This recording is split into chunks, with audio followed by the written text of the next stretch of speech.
pawisan ka naman natin. Mawawala Wala na yun. Oo. Tanggal. Sabi ko putla. Sabi ko wag lang yung labi mamula, magputi. May matay yan. Yan lang yan, ang tambong.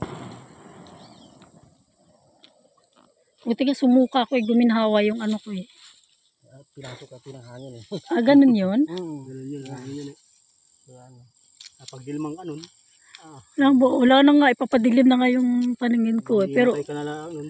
puti. Pero nung umupo ako, yun, medyo na gumaginhawa ng konti. Ito pala yung tanim.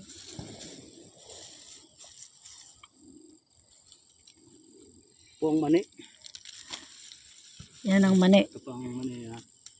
Himay-himay lang po namin. Ito po yung nagtanim mo. Siya po ang nagtanim ng kanyang mani. Ito ang kanyang garden. Ito po na tao. So iba yan eh, wala lang. Hindi na maga. Ngayon lang ako nakakita ng taniman ng mani. Ito pala ang bundok. Ang kabila po pala, ayan pong bundok na yan. Yan po. Yan po. Yang bundok na yan. Yan daw po ay sa mainit.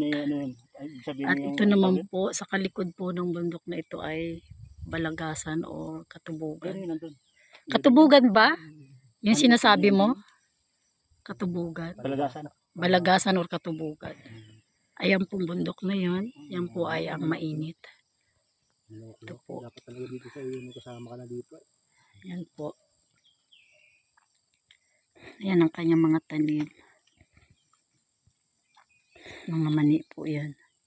Sa bandang ibaba po ay mga talbos po yan. Talbosan po yan. Ang harvest yan ng mga mani. Anong sipag na tao? Kung tamad yan, walang tatabuhin sa iyo. Grabe, anong kanong bundok talaga naman. Oh. Anong ano man ito? Inahila mong Hindi gano'n? mo ma-imagine ang kalikasan na nilikha ni Lord para sa tao. Dapat lang talagang pagyamanin.